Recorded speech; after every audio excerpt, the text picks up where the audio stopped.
The fourth session of the Senate in the second regular session of the 16th Congress is hereby called to order. Our Minority Leader, Senator Vicente Soto III, will lead the chamber in prayer. Let us put ourselves in the holy presence of God. Lord, you said in your word that where two or more are gathered in your most holy name, you will be there. Thank you for joining us in our midst, though it is not of our own merit, but only through your kindness. Our Father in heaven, we praise you and thank you for your many blessings and gifts. Foremost, we thank you for the gift of life to us, for you are life itself. Thank you for giving us our parents and elders, though some of them have already joined you in heaven. Thank you for the gift of love from our families and friends. Thank you for making us thirst for truth and justice, and help us reach them through your way, which is love of all and for all. Let us not doubt your existence and your divine providence, and be with us all the days of our lives, one day at a time. All these we humbly seek in earnest prayer to you, Lord God. Amen. Amen. The Secretary will call the roll. Roll call of members. The Honorable Senators Angara, Aquino, Binay, Cayetano Alan Peter, Compañero S, Cayetano Pia S, Defensor Santiago, Ejercito, Enrile, Escudero, Estrada, Gingona, Onasan, Lapid, Legarda, Marcos, Usmeña, Pimentel, Poe, Recto, Revilla, Soto, Trillanes, Villar. Senate President Trilon. 17 senators are present. The chair declares the presence of the quorum. Majority Leader. Good afternoon, Mr. President, to our dear colleagues. Mr. President, I move that we dispense with the reading of the journal of the third session, that August 4, 2014, and consider the same as approved. Any objection? Hearing none. The reading of the journal of Monday, August 4, 2014 is hereby dispensed with. And in the absence of any objection, the journal is hereby approved. Mr. President, I move that we proceed with the reference of business. Secretary will read the reference of business. Bills on first reading. Senate number 2320, entitled An Act Creating a National Senior Vision Services Program for Elderly Persons with Functional Visual Impairments, by Senator Defensor Santiago. Justice, Social Justice, Welfare, Rural Development, Health, Demography, Finance.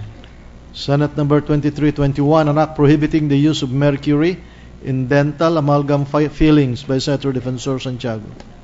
Committee on Health and Demography. Senate number 2322, an act requiring city plans to provide for the creation of parks, recreational facilities, and open spaces, Senator Defensor Santiago. Local Government, Public Works, Finance. Senate number 2323, an act establishing a center for the research and development of strategies on campus safety, Senator Defensor Santiago.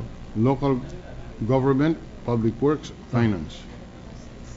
Senate number 2323, an act establishing a center for the research and development of strategies on campus safety, by Senator Defensor Santiago. Justice and Human Rights, Education, Arts and Culture, Finance. Senate number 2324, an act to keep our public playpens safe, Senator Defensor Santiago. Health and Demography. Senate number 2325, an act supporting the production of Philippine independent films by providing incentives to filmmakers who are given honors in notable international film competitions, by Senator Grace Poe. Public Information, Mass Media, Ways and Means, Finance. Senate number 2326, an act promoting integrated urban farming to address food security concerns and livelihood opportunities and appropriating funds for the purpose, Senator Grace Poe. Agriculture and Food, Finance. Senate number 2327, an act regulating crematories, Senator Defensor Santiago.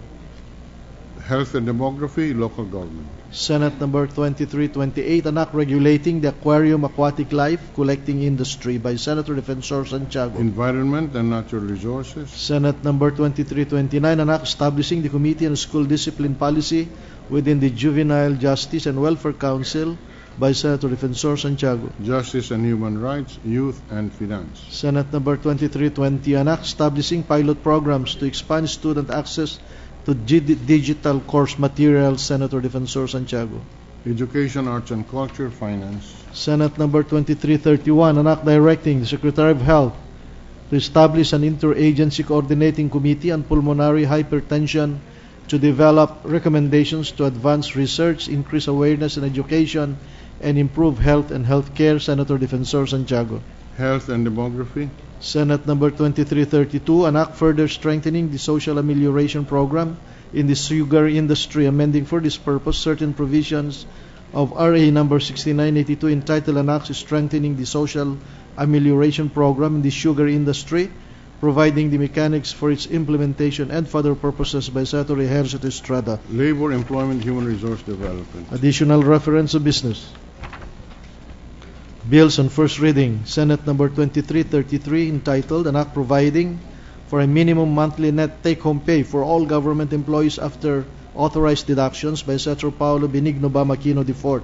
Civil Service, Government Reorganization. Senate number 2334, an act authorizing the punong barangay to administer the oath of office of any government official, including the President of the Republic of the Philippines. Further amending for the purpose Section 41 of Executive Order number 292, otherwise known as the Administrative Code of 1987, by Senator Paulo Benigno Bamaquino IV. Local Government, Constitutional Amendments and Revision of Codes.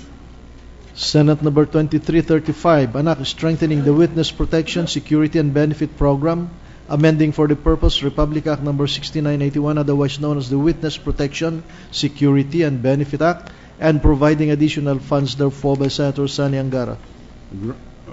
Justice and Human Rights, Finance.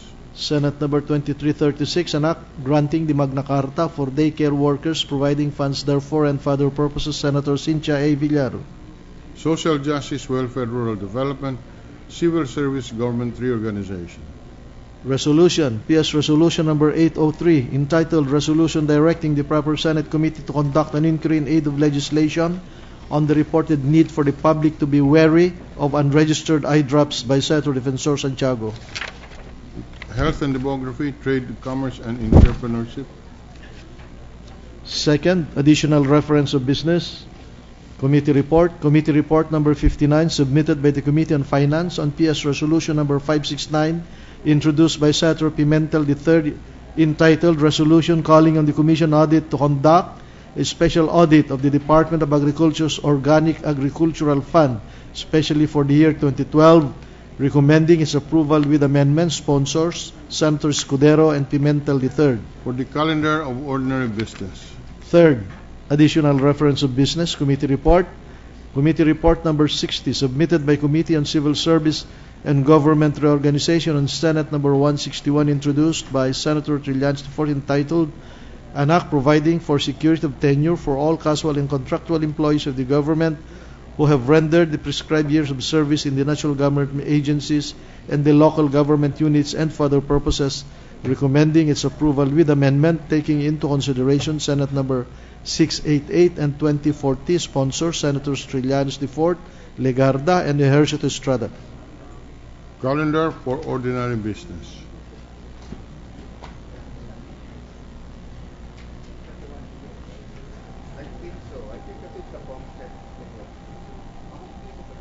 Majority Leader. Mr. President, may I ask for a minute suspension? Suspended for 1 minute.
Ready to resume, Mr. President. Session is resumed. Mr. President, I move that we resume consideration of proposed Senate Joint Resolution number 2 under Committee Report number 4. This is a subsistence allowance of all officers and enlisted personnel of the Armed Forces of the Philippines, Mr. President. Any objection? Hearing none. Mr. President. Resumption of the debates on Senate Joint Resolution number 2 under Committee Report number 4 is in order. Thank you, Mr. President. Mr. President, the parliamentary status of the measures that we are in the period of individual amendments.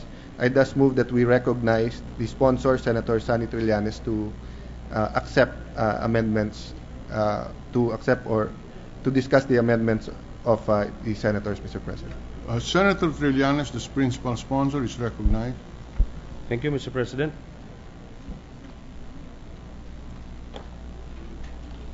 For purposes of the debate, the version containing the approved committee amendments as of July 30, 2014 will be the basis of the discussion on the floor. Yes, Mr. President.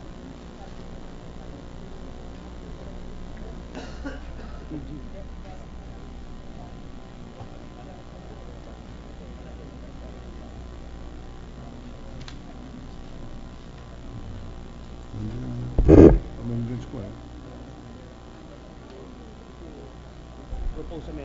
Mr. President, may we also recognize Senator Gingona to propose amendments?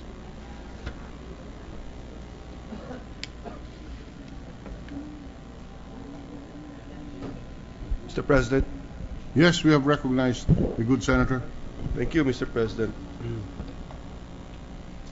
I would like to introduce some amendments, Mr. President. We will be using the version as of July 30, 2014, so that any reference to the line and page should be on the basis of the version of July 30, 2014. Yes, Mr. President. May I proceed, Mr. President? Please proceed. Thank you. First individual amendment. On page 1, second whereas clause, line 7A, after the acronym, and I read, parenthesis, BJMP, close parenthesis. Delete the conjunction and replace it with a comma, such that the line will read as follows. Protection, open parenthesis, BFP, close parenthesis, comma, Bureau of Jail Management and Penology, open parenthesis, BJMP, close parenthesis, comma. I accept the proposed amendment, Mr. President. May the chair know what is the amendment? The line will read as follows. Protection, comma, protection, open parenthesis, BFP, close parenthesis, comma, Bureau of Jail Management and Penology, open parenthesis, this is line 7A, Mr. President. Yes. Open parenthesis, BJMP, close parenthesis, comma, Mr. President. So the amendment is the incorporation of comma? Yes, Mr. President. The conjunction and replacing it with a comma. And deleting and Yes, Mr. President. I move to suspend, Mr. President. 1 minute suspension.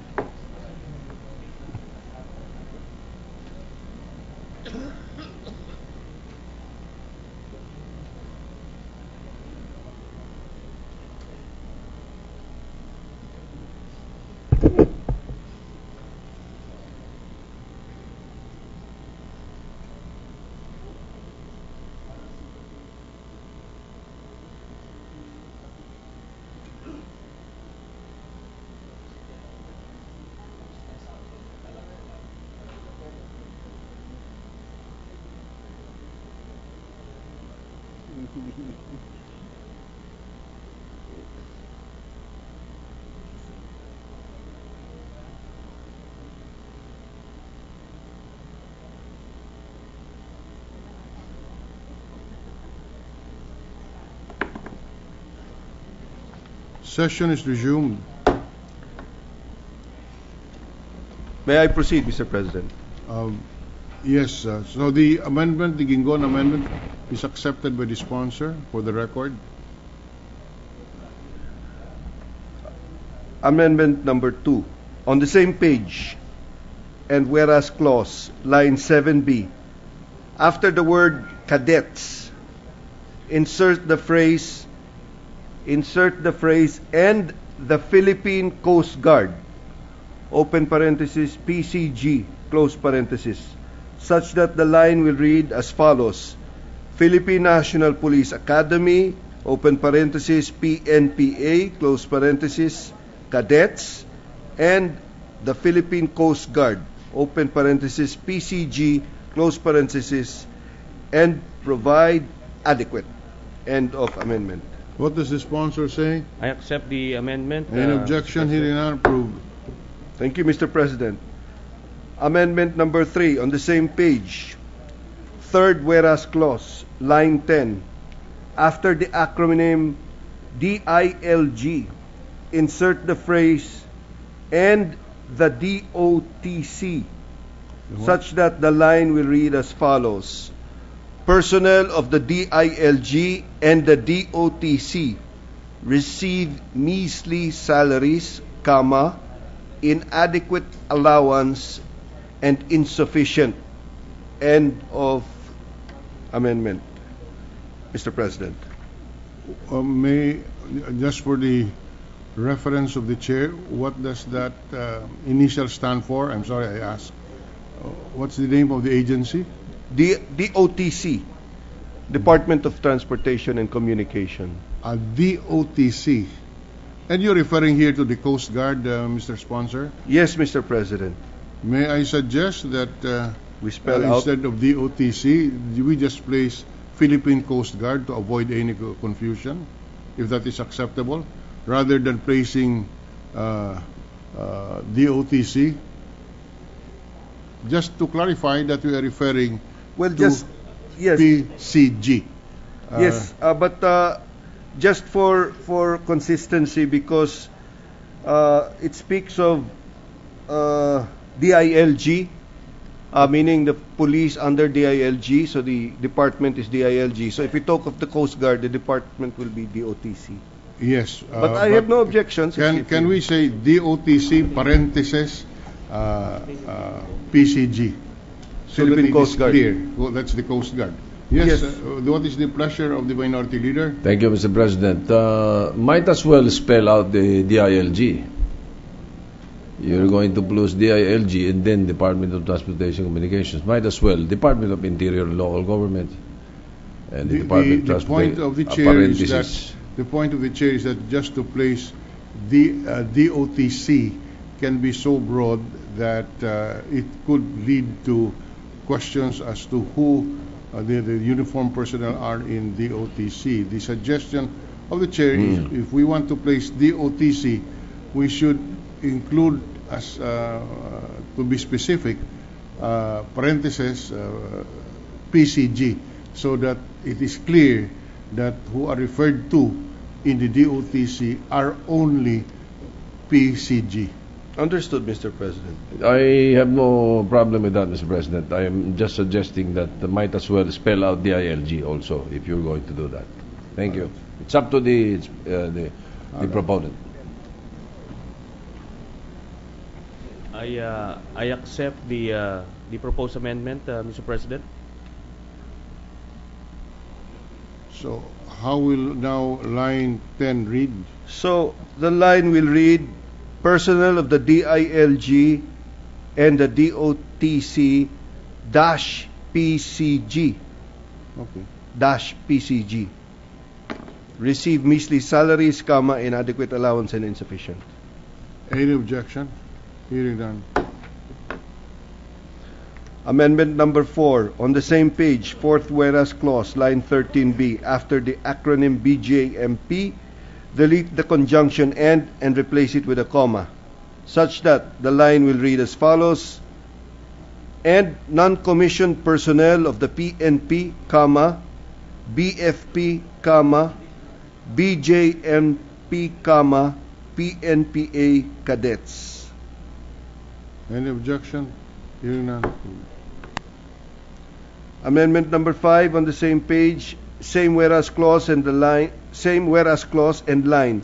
After the word cadets, insert the phrase and PCG, such that the line will read as follows: and non-commissioned personnel of the PNP, comma, BFP, comma, BJMP, comma, PNPA cadets, and PCG. I accept the amendment, Mr. President. Any objection? Hearing none. Approved. Amendment number 6. Still on the same page, sixth whereas clause, line 20, delete the word policemen and replace it with the phrase uniformed personnel of the DILG and the DOTC-PCG, such that the line will read as follows: soldiers and uniformed personnel of the DILG and DOTC-PCG by looking after their welfare and providing them with decent end of amendment. I accept the amendment, Mr. President. Any objection? Hear and approve.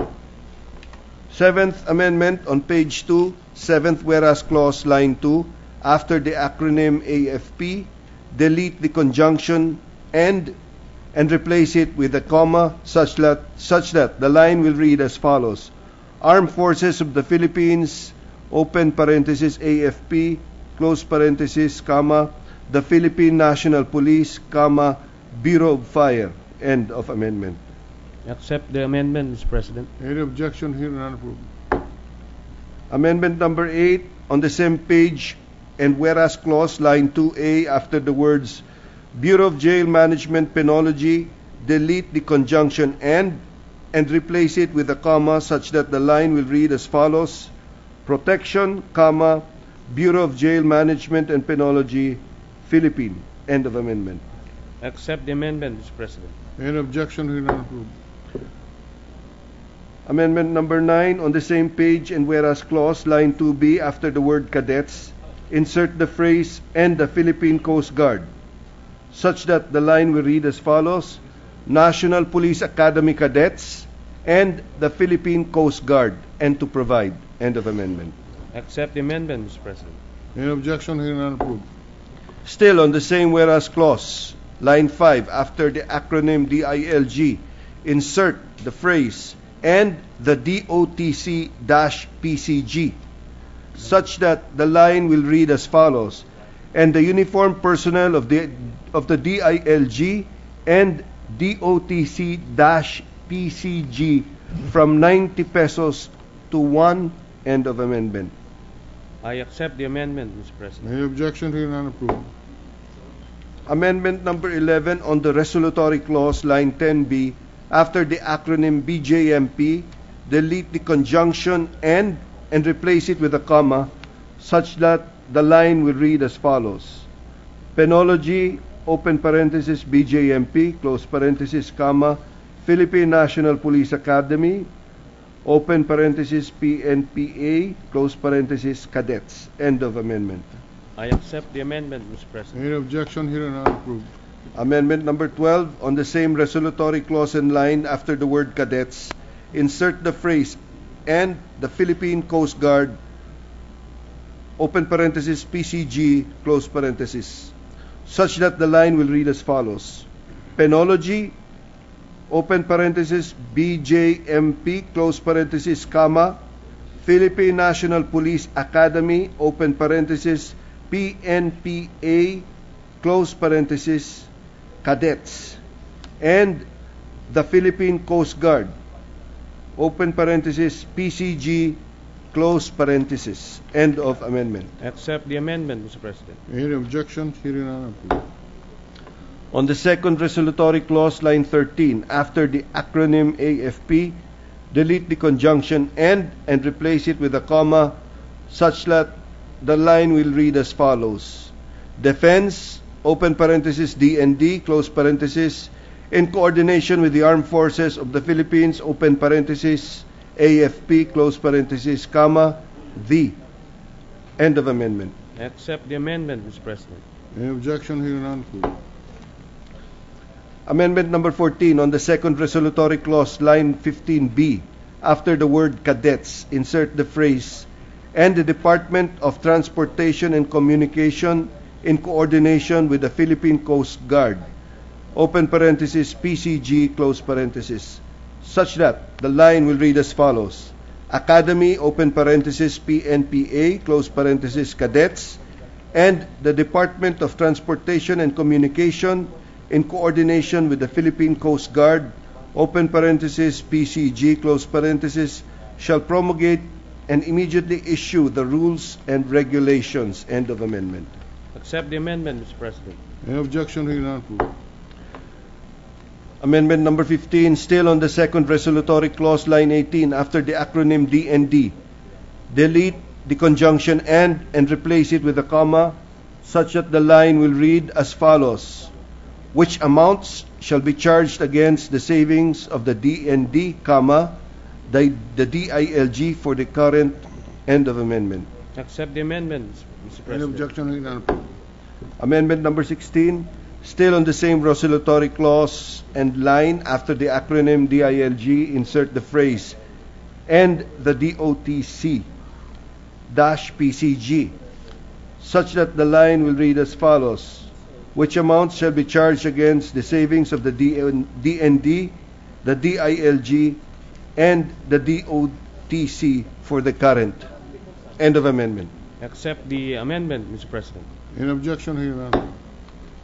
Finally, the new title of the Joint Resolution number 2 as amended shall now read as follows: Joint Resolution increasing the subsistence allowance of all the officers, enlisted personnel, candidate soldiers, probationary second lieutenants, cadets, and civilian active auxiliaries, open parenthesis, CAA, close parenthesis, of the Armed Forces of the Philippines, open parenthesis, AFP, close parenthesis, and of all commissioned and non-commissioned personnel of the Philippine National Police, open parenthesis, PNP, close parenthesis, Bureau of Fire Protection, open parenthesis, BFP, close parenthesis, Bureau of Jail Management and Penology, open parenthesis, BJMP, close parenthesis, the Philippine National Police Academy, open parenthesis, PNPA, close parenthesis, cadets, and the Philippine Coast Guard, open parenthesis, PCG, close parenthesis, from 90 pesos, open parenthesis, the figure 90.00, close parenthesis, to 150 pesos, open parenthesis, the figure 150.00, close parenthesis, per day. From 90 pesos to 150 pesos per day, effective January 1, 2015. End of amendment. Accept the amendment, Mr. President. Any objection? Hearing none, approved. Those are my individual amendments, Mr. President. Thank you, Mr. President. Majority Leader. Mr. President, there is another list of individual amendments proposed by the Senate President, which I would read, Mr. President. Allow. Can this chair, with your permission, request for 1 minute suspension?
Ano lang pa rin? Baka wala pa kayo dito.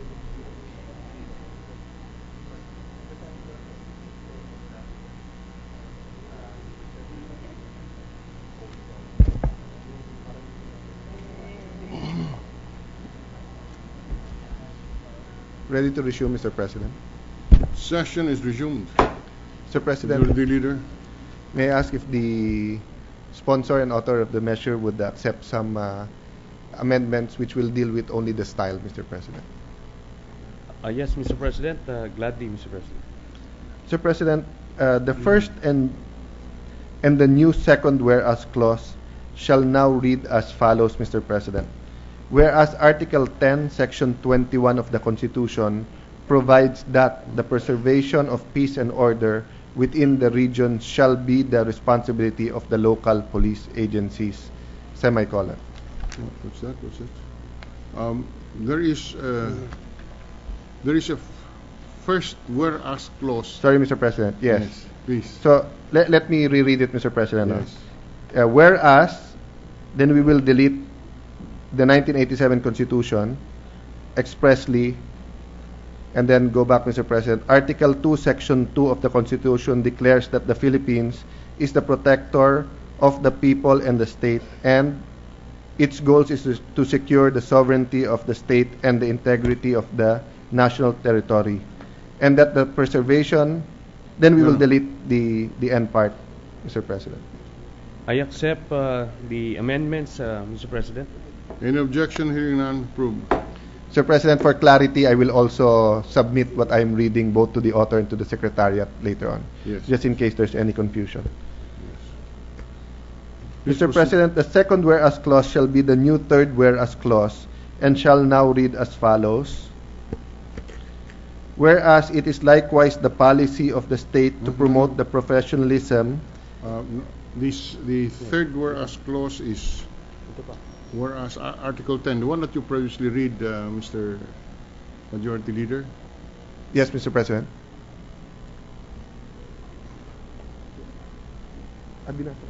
Yes, Mr. President. That is the second whereas clause. I read it a while ago, Mr. President. So it will, let me read it again. It will read, whereas Article 10, Section 21 of the Constitution provides that the preservation of peace and order within the region shall be the responsibility of the local police agencies. Any objection?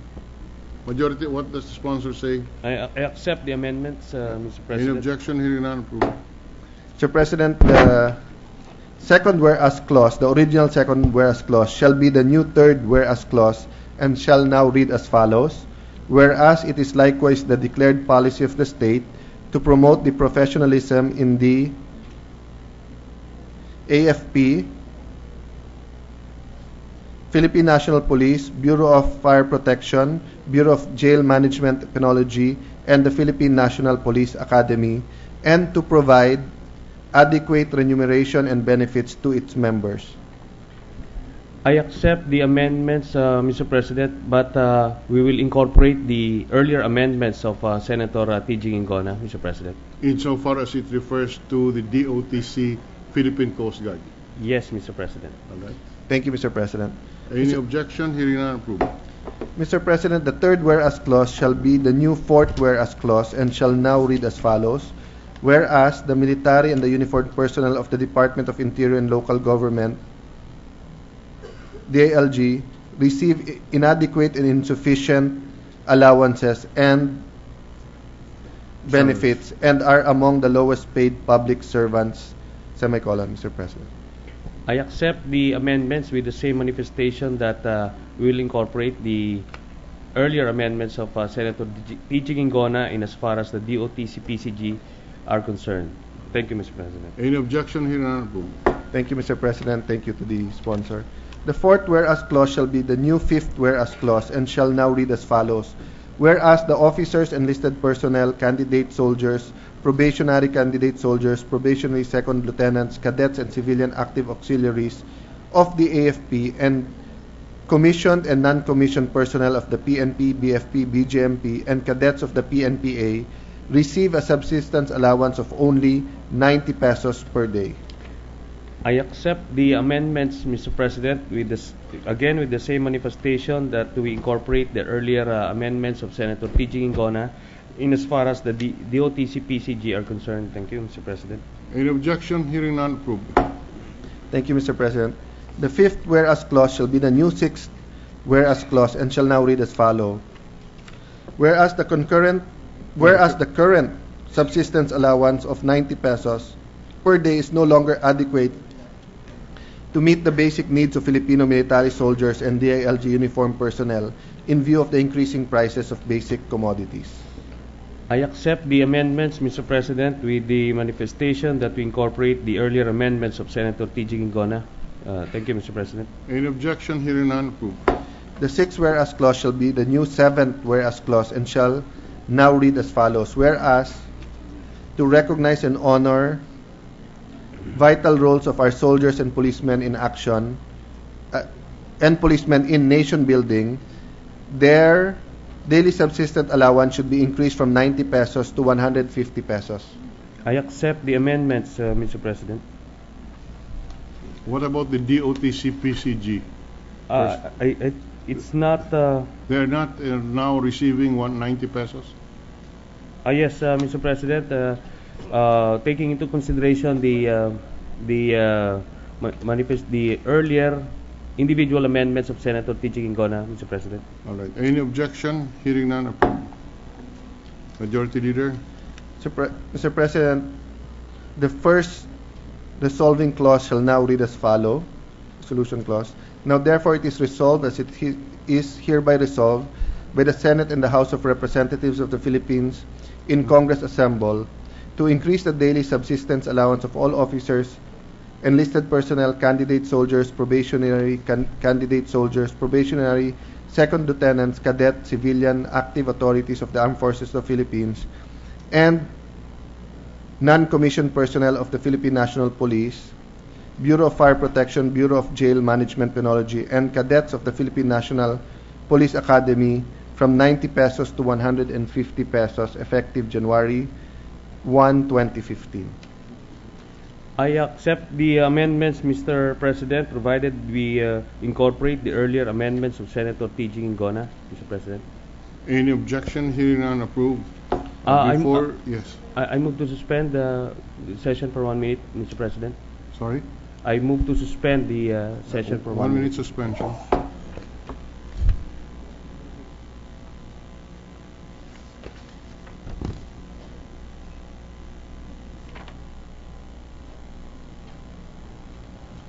Thank you, Mr. President. Session is resumed.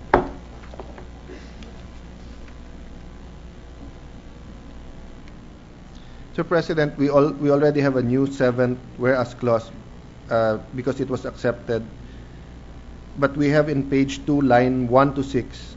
So may I move that we delete the seventh clause, the original seventh clause, because it is already part of the immediate preceding clause, Mr. President. So page 2, lines 1 to 6, the seventh clause is proposed to be deleted, as it is already covered by the preceding whereas clause.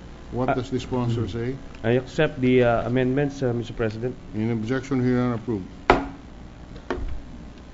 The second resolving clause, Mr. President, resolved further as it is hereby resolved that the Department of National Defense, DND, in coordination with the AFP, DILG, PNP, BFP, BGMP, PNPA, and the Department of Interior and Local Government, in coordination with the Philippine National Police, Bureau of Fire Protection, Bureau of Jail Management Penology, and Philippine National Academy Cadets, shall promulgate and issue rules and regulations necessary to implement provisions of these resolutions, and in order to carry out of it, Mr. President, until provisions of this resolution, semicolon, then we will delete the rest of the paragraph. I accept the proposed amendment, Mr. President, provided that we incorporate the earlier individual amendments of Senator Gingona, subject to style, Mr. President. Yes, subject to style, because the majority leader already read the how do you call this? The phrases AFP, DILG, PNP, etc. so we do not have to enumerate in full the full tight names of these agencies, Mr. Majority Leader. Maybe we can, just for the record, as a matter of form, delete the portion of the resolutory provisions which spells out in detail the names of AFP, DILG, etc. Would that be acceptable? I agree, Mr. President. Yes, Yes. Mr. President. I accept those proposed amendments. Mr. President, add another resolving clause. Resolve finally to authorize the allocation of such amounts that may be necessary for its implementation, chargeable against the savings of the DND and the DILG for the current year and/or against the miscellaneous personnel benefits fund. Thereafter, the national government shall include in the General Appropriations Act the amount corresponding to the total annual cost of the subsistence allowance. I accept the amendments, Mr. President. Can we have a 1-minute suspension?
Ready to resume, Mr. President.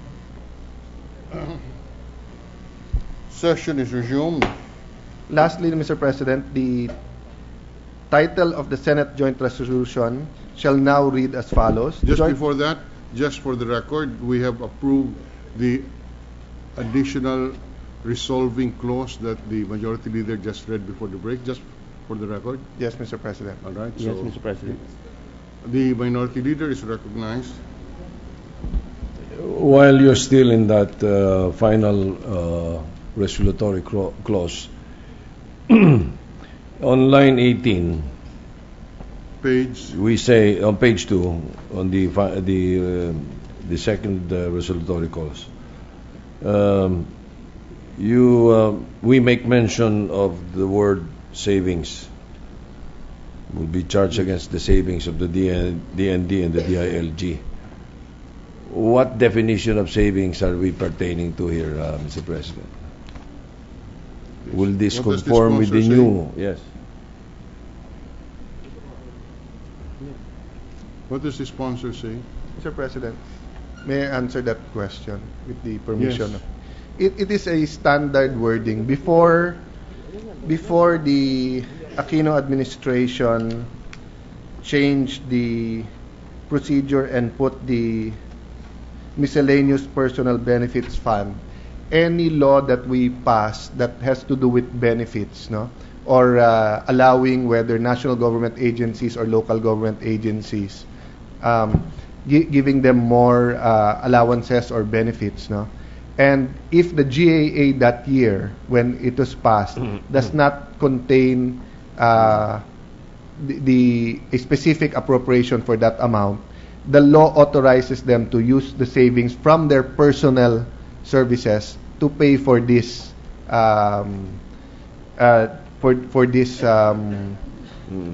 additional benefits. But in the Aquino administration, as trying to streamline everything and trying to discourage, for example, no, Mr. Minority Leader, Mr. President, dati po pagka let's say 40,000 ang hinar mo na teachers, no, i-hire nila in the middle of the year. 20 lang. So, 20 lang for the whole year or 40, pero July pa i-hire. So, from January to June, napakalaki ng savings mo. Then, i-apply nila sa bonuses, etc. So, there's been some reforms on that matter. But I think the way this amendment was proposed is that because we're not sure of two things. Number one, whether the 2015 budget includes already a 150 allowance instead of 90. So if it doesn't, then there'll have to be a source, no? Secondly, we do not know whether this will pass into law next week, next month, or the middle of next year. So the wording used was "or," so it could be savings in the context of how personal savings was used also for personal services. But in that context, Mr. Minority Leader, let me say that it falls within the definition of the Supreme Court.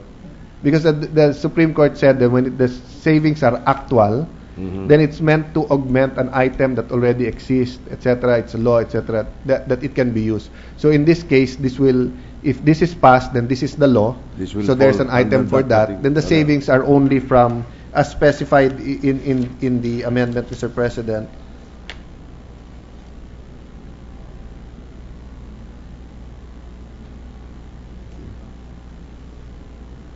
Mr. President, that it will come from their savings. But let me also say, Mr. President, even without redefining savings right now, when we pass a law after the Supreme Court decision and we use that word, it is understood that the application of that, and there's no explanation of how the savings it is understood that the Supreme Court decision will be followed. All right. Thank you, Mr. President. I just want to spread that into the record. And I thank the Minority Leader because this can be misinterpreted, and it's good, Mr. President, that you brought it up. Thank you, Mr. President. Mr. President, may I allowed to make the amendment and read what the title will now... Before that, can the Chair propose an amendment to take into account the Gingona amendment? This proposed amendment is on the resolutory clause, which was just presented by the Majority Leader. And may I propose that the wording be as follows: resolved finally to authorize the allocation of such amounts that may be necessary for its implementation, chargeable against the savings of the D&D, then delete and the, okay, and then DILG, insert comma, and after that the phrase and the DOTC hyphen PS Philippine PCG for the current year and or against the miscellaneous personal benefits fund period thereafter. The national government shall include in the General Appropriations Act the amount corresponding to the total annual cost of the subsistence allowance, just so to incorporate the amendment of Senator Gingola. I accept the amendment, Mr. President. All right, so accepted. Any objection here? Approved. Majority Leader. Sir President, the title of the Senate Joint Resolution shall now read as follows. The Joint Resolution increasing the daily subsistence allowance of all officers, enlisted personnel, candidate soldiers, probationary second lieutenants, cadets, and civilian active auxiliaries CAA of the Armed Forces of the Philippines and commissioned and non-commissioned personnel of the Philippine National Police, Bureau of Fire Protection, Bureau of Jail Management, Penology, and the cadets of the Philippine National Police to 150 pesos effective January 1, 2015. I accept the amendments, Mr. President. With the taking into consideration the earlier individual amendments of Senator T.G. Gingola, Mr. President. Yes, the amendment is very critical. The inclusion of the DOTC as Philippine Coast Guard. Yes, and Yes, Mr. President. Philippine Coast Guard. Okay. Mr. President. Subject to style, the amendment has been accepted. Any objection? Hearing none, approved. Mr. President, before I yield to Senator Recto, our Senate President Pro Tem, and he will, I think, also touch on the same issue, let me just bring up to the chamber, and maybe I can ask a colleague to bring up this amendment if the good chair and sponsor gives another day. As you see in the title, you also mention Civilian Active Auxiliary, CAA, because this is part of the military strategy as a multiplier force and also to help the community or help get the support of the community. Gumagamit po sila na civilians, no? In many highly urbanized cities where crime is rampant, the PNP ask for support, and the local government units, may it be the barangay or the city, hire police aides, they hire police multipliers, no? And usually when the mayor goes to DBM or COA and says that since the PNP has higher pay, since they are policemen, they have the authority, kumbaga sa salita dun sa kalye, no po, may tsapa sila, may barel, mas mataas pa ang sweldo, bigyan naman natin ng konting konsuelo yung mga tumutulong o may aid sa kanila na bigyan ng parehong benepisyo or allowance, no? But of course, I'm not ready right now to word that, and the Senate President shared a view that this is not to give all local government employees an additional allowance, no? But it is meant really to make our forces in uniform, mga lumalaban nagbibigay ng buhay nila sa ating bansa, more effective, no? Because the more that they can take care of themselves and their family, the more they can focus on their job. Pero kung iniisip nila yung kinikita at yung konting 90 pesos ay ipapadala pa sa pamilya rather than to eat nutritiously and be healthier, no?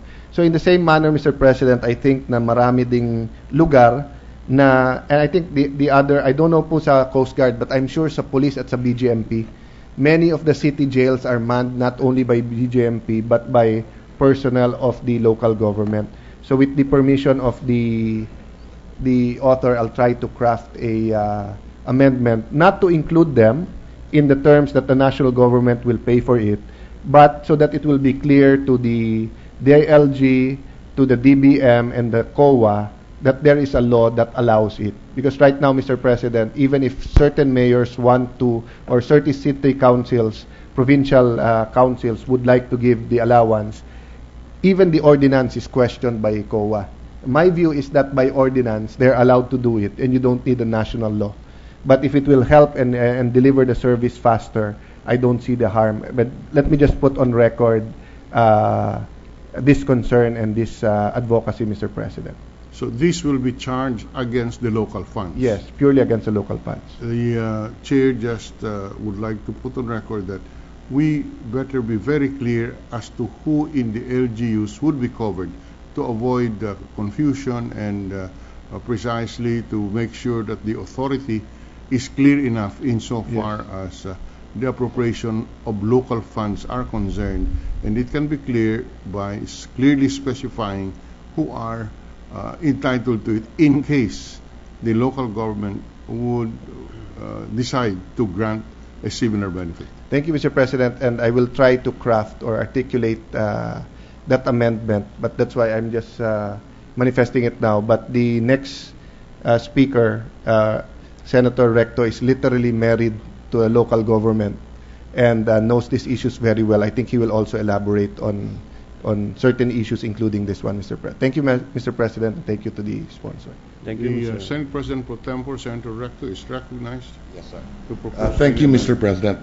First, Mr. President, let me congratulate the sponsor for this measure, no? And I'm fully supportive of the committee report and the amendments proposed in this chamber. And it's high time that we do increase the subsistence allowance for our uniformed personnel. So I congratulate the sponsor for this. No? I thank the gentleman from Batangas, Mr. President.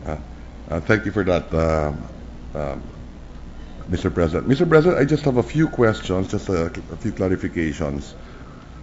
Let me start by asking the distinguished sponsor, with his permission, are there any other government employees who receive subsistence allowance aside from uniformed personnel? The public health workers also receive subsistence allowance, Mr. President. Yes. And how much are they receiving, Mr. President? For now, they are receiving 50 pesos per day, Mr. President. Per day. Do you have a situation today, and this is being debated on the floor, Mr. President, and I fully support, like I said, the position of the chairman of this committee that we must increase the subsistence allowance for our soldiers, our policemen, and other uniformed personnel. But I am surprised, Mr. President, that the public health workers, who also have, who I understand is the only other group of public servants who also receive subsistence allowance. Is that correct? Is there any other, or just the public health workers? As far as the sponsor is concerned, it's only the public health workers aside from the uniformed services, Mr. President. Yes. And we are not increasing the subsistence allowance of public health workers here.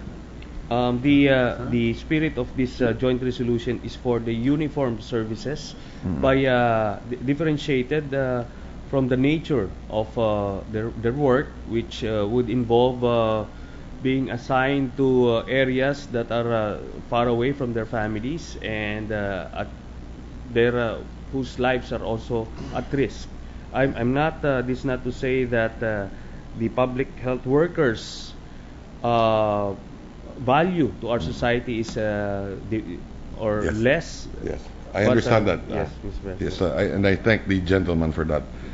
May I know, for the record, and it is in the resolution as well, saan ba natin kukunin yung pera para dito, Mr. President? From the MPBF? Yes, for now, on the assumption that it will not be signed or passed into law in time before its implementation, we will be getting it from the MPBF in the amount of 9 billion pesos, Mr. President. And this is effective in 2015, so not 2014. Yes, Mr. President. Okay. Okay. And what is the MPBF, Mr. President, for? Sorry. What is the reason for the MPBF? This MPBF is a new concept introduced to us by the Aquino administration. So I could only speculate, Mr. President. Yeah. My understanding, Mr. President, in the GAA, the MPBF is for the deficiency in salaries, allowances, and bonuses. From my understanding. I will take the word of Senator Yes. Rector, Mr. President. If there is a deficiency as well for the public health workers, and we are talking about a source of funding, the MPBF, and in the MPBF, it also talks about deficiency in salaries, allowances, and bonuses. I am just taking this opportunity, Mr. President, to discuss the need also, since we're talking about subsistence allowance, we're talking about the MPBF, and of course uniformed personnel, I understand that.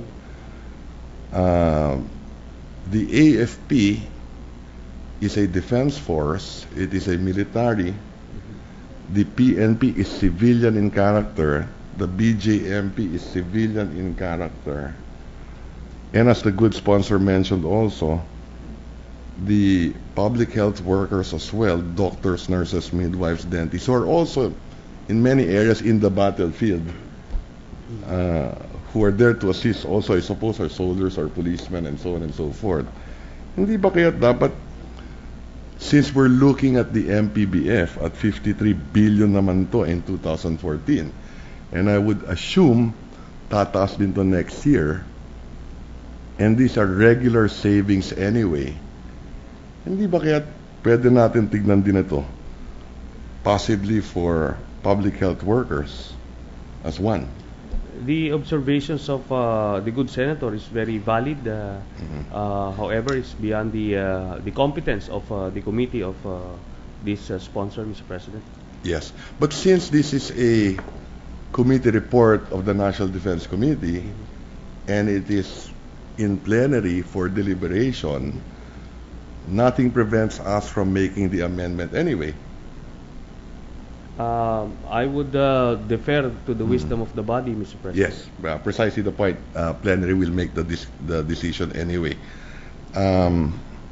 Magkano ba ang savings ng MPBF with regard to AFP, PNP, BJMP, BFP, and PCG? Is it possible that we're getting also na ibibigay natin dito galing sa ibang departments, halimbawa, which were supposed to be also for the Department of Health?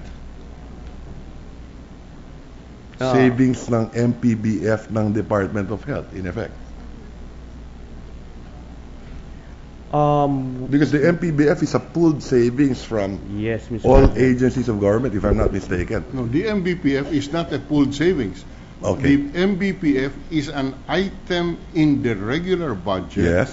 which is supposed to be the fund that will respond to retirement, to hiring of personnel. I think the retirement is with the RLIP.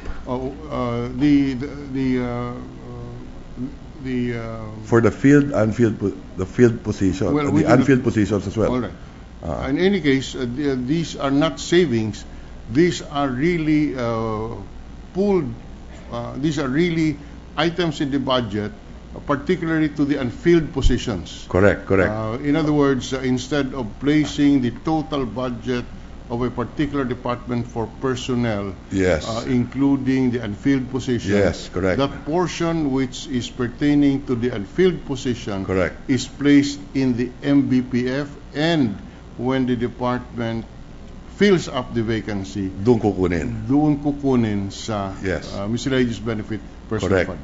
And the uses of the fund is one, for that purpose, Yes. if I hire a person, may plantilla position ako, may item ako, I can hire, at ito, dito ko kukunin yung pambayad. Tama po yan. Diba? Opo. Okay.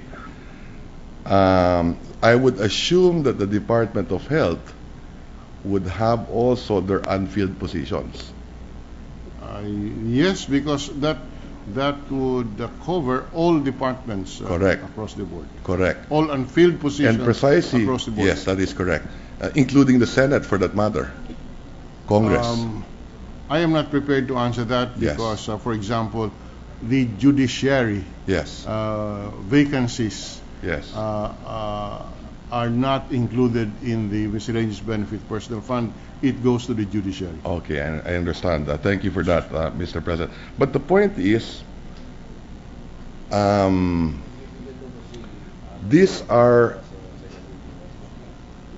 this is an appropriation for the purpose of filling up positions in the bureaucracy, and if those positions are not filled up, they become savings. That's correct. They become savings Correct. because it is a regular item in the budget, and to the Correct. extent that it They is become unutilized, savings. Correct. and there are fund and they become savings. Correct. And the purpose of our resolution here is to utilize the savings. My understanding is that to utilize the savings, possible savings of the AFP, PNP, PNPA, BJAMP to increase their subsistence allowance. Gastusin natin for that purpose. Well, the sponsor is a better position to answer that. Yes. Sorry, Mr. President. Yes. There must be the point is there is an item in the budget which is called the MPBF for the unfilled positions pulled from different government agencies. Okay?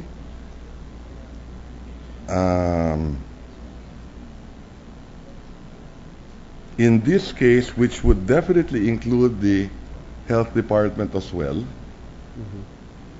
Okay?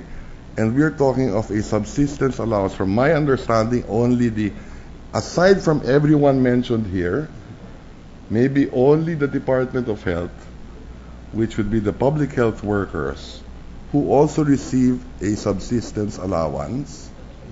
They are only getting 50 pesos. I am in support of increasing for uniformed personnel the increase in subsistence allowance from 90 to 150. Walang problema dun. My query is, bakit hindi na ba natin isama na rin halimbawa yung public health workers? And while we're at it, since we are discussing the MPBF, and it is such a big amount, 53 billion, there must be a corresponding savings for different departments of government. I'm not here to delay it one way or the other, Mr. President, but gusto ko lang, I just wanted to find out also, how much is the savings of the AFP? Will the 4.2 billion increase be coming from the savings of the AFP? Will the potential 4 billion increase for PNP come from the savings of the PNP? And down the line, or are we taking it from savings also from the other departments? I just wanted that clarified as well, Mr. President. Mr. President, right now we may not have that The information available, but on the assumption that the AFP or PNP may be getting portions of the MPBF of the other departments, this would only be for on the assumption that this bill will not be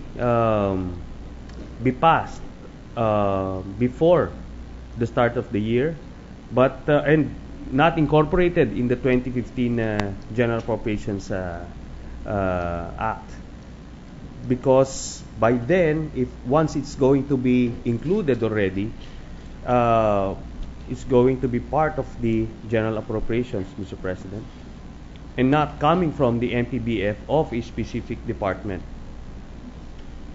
Mr. President. So why can't we pass a bill, since this is 2015 pa naman din? Yes. Why can't we pass a bill that everyone receiving subsistence allowance, total prospective naman to, 2015, January 1, 2015, hindi naman to supplemental budget for 2014, why not include public health workers na isama na rin natin sa increase ng subsistence allowance from 50 to 150? The gentleman from Batangas is saying that the health personnel also receive a Yes, subsistence allowance. under the Magna Carta, yes. And to that extent, could be similarly situated as Correct. the personnel Correct. enumerated in the proposed measure. So Correct. may the chair know who else in the bureaucracy other than the Department Yes. of Health Yes. may be receiving subsistence allowance? That was precisely my first question earlier, Mr. President. From my understanding, from what I know today, after consulting with my staff, it is, from what we know, it is the public health workers. But Only? so far, only, aside from what is enumerated here.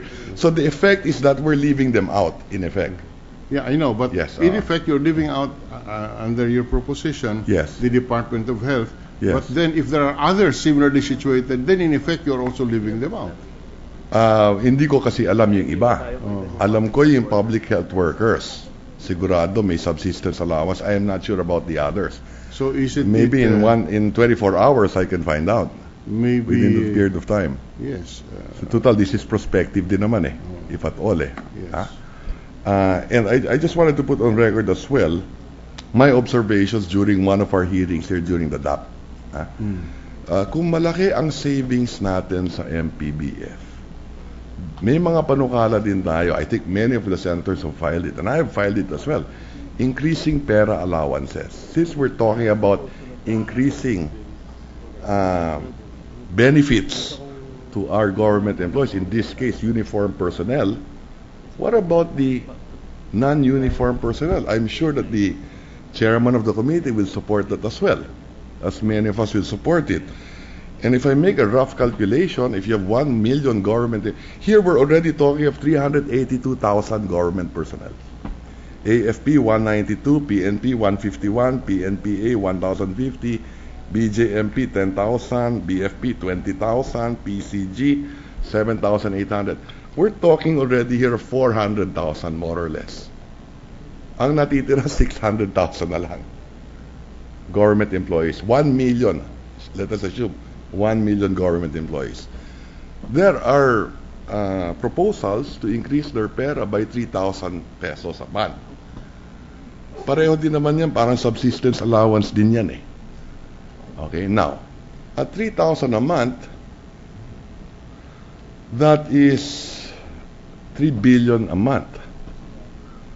Times 12, that's 36. Kasyang-kasya dito sa MPBF. Since we're discussing increasing the... I just wanted to put that on record, Mr. President. I think it is hard to look at it from only one segment of society or government employee. I am fully supportive of this. I think we should even give them more. I think we should include them pa nga in the computation of the pensions. But nevertheless, having said that, what about the etong other government employees? No? If we're limiting it to subsistence allowance, then maybe it would be good to include the public health workers because they are also receiving etong subsistence allowance. And just one last point on the MPBF. In the GAA, it says for deficiency in salaries, allowances, and bonuses. There is that provision as well in the GAA.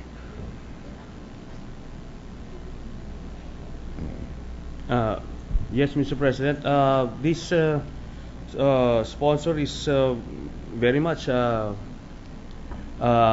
open to the proposals of the good senator.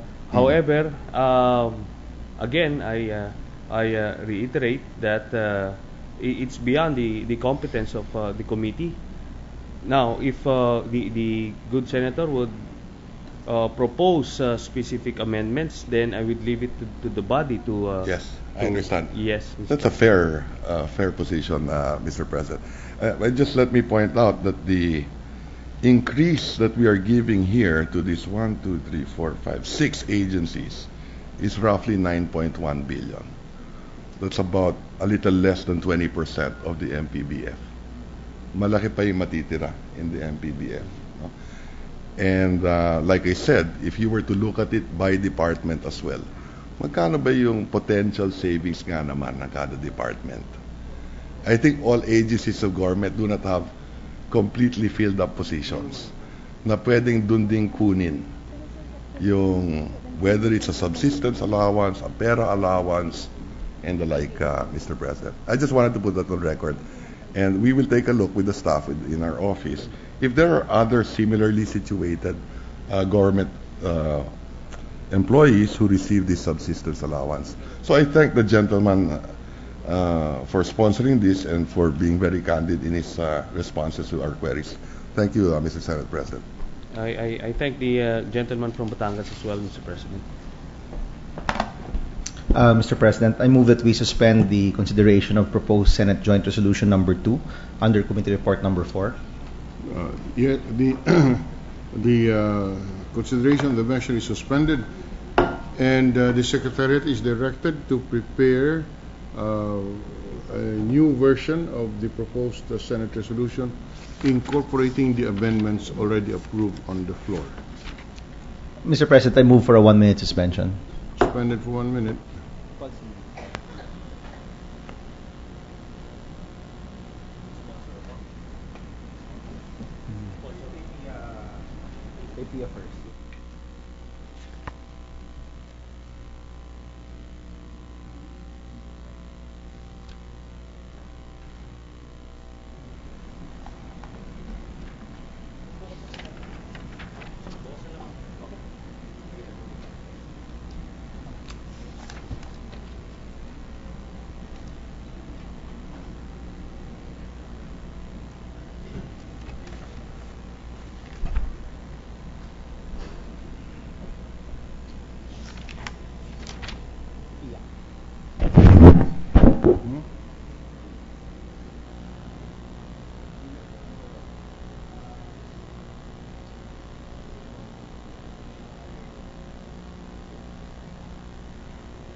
Pwede bukas na to?